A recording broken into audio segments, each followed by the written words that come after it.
You know that smell when you walk into a great cafe? That rich, warm, almost magical aroma.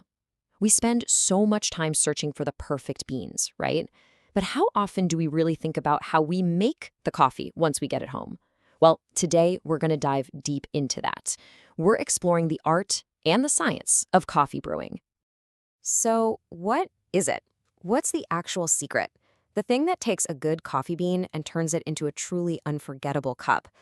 Is it where the bean was grown? The type of roast? The temperature of the water? You know, this is a question that coffee lovers have been debating forever. And look, all of those things are super important, for sure. But the answer we're zoning in on today is the one that you, and only you, have complete control over every single morning. And that is the brew. The method you choose to pull all that amazing flavor out of the grounds is every bit as crucial as the beans themselves. Okay, so before we can even dream about brewing, every coffee bean on the planet goes through the same basic journey.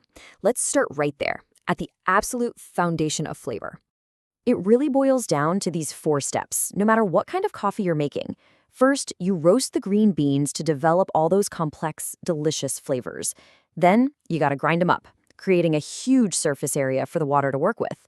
Step 3 is the magic part, brewing, when the water and coffee finally meet. And last, you separate the wet grounds from the liquid you actually drink. Every single cup follows this path.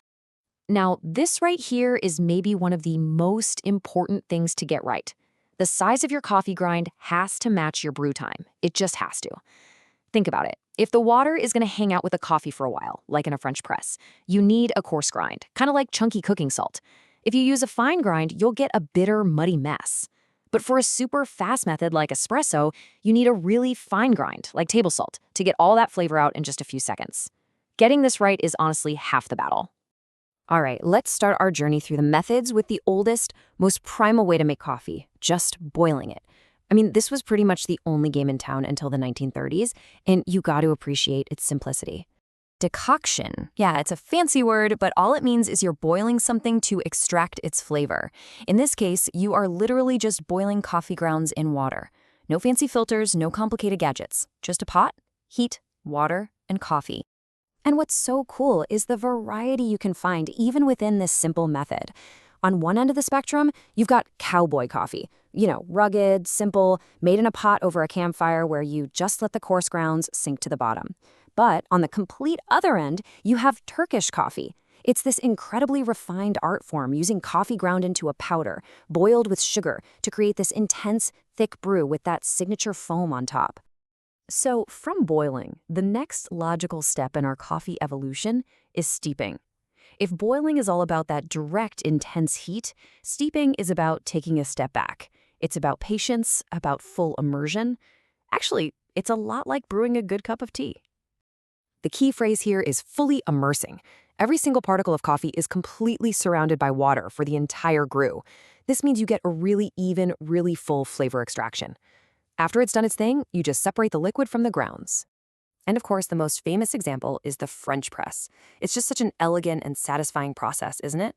You add your coarse grounds, you pour in hot water, not boiling, just off the boil, and you let it sit for about 4 minutes. Then comes the best part, that slow, gentle plunge of the filter. What this gets you is a really rich, full-body cup of coffee with this amazing velvety texture. That's because the metal filter lets all the coffee's natural oils and fine particles into your cup. Okay, so steeping gives you that rich, heavy-bodied cup where nothing's held back. But what if that's not what you're looking for? What if you're chasing clarity, a lighter body, more delicate flavors? Well, that brings us to what's probably the most common way people make coffee at home today, filtration. So this is totally different from steeping. Instead of the grounds sitting in the water passes through the grounds. Gravity does all the work here, pulling the water down through a bed of coffee, and as it goes, it picks up all that good flavor. This whole family includes the automatic drip machine you see on every kitchen counter. It's super convenient, it's consistent, you just press a button. But it also includes the manual pour-over, which is what a lot of coffee geeks love because it gives you absolute control over every single variable, including that first blooming step to let the gases escape. And we should mention the percolator here. It's an older filtration method that's kind of fallen out of fashion, mostly because it keeps cycling boiling water through the grounds over and over, which often leads to a really bitter, overcooked brew. This quote really hits the nail on the head for most filtration methods. The secret weapon is the paper filter. It traps not only the fine coffee sediment, but also a lot of the oils. And what does that mean for your cup? Well, you get a much lighter body and incredible clarity. It's like the difference between murky water and crystal clear water. This is perfect when you want to taste those really delicate floral or citrus notes in a fancy single origin bean. All right, for our final category, we are kicking things up a notch. We are leaving gentle gravity behind and we're bringing in a powerful new player, pressure. This is where we get the most intense, the most concentrated, and the fastest coffee experience. Right, so instead of the water gently dripping through, we are now literally forcing it through a tightly packed little disc of fine coffee grounds. You can just imagine that combination of high pressure and fine grounds means you get an incredibly fast and super efficient extraction of flavor. Let's compare two absolute icons of pressure brewing. First up, the moka pot, that classic Italian stovetop brewer. It uses the steam pressure from boiling water in the bottom, about 1 to 2 bars of it, to push water up through the coffee. It makes a fantastic, bold, rich coffee that's very espresso-like. But a real deal espresso machine, that's a whole other animal. It uses a powerful pump to blast water through the coffee at around 9 bars of pressure. That intense pressure is what creates a true espresso, and it's the only way to get that beautiful signature layer of rich, reddish-brown crema on top. And of course, other brewers like the AeroPress cleverly use manual pressure for a similar concentrated result.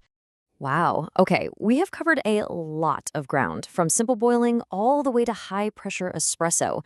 So with all these choices, how in the world do you pick the right one for you?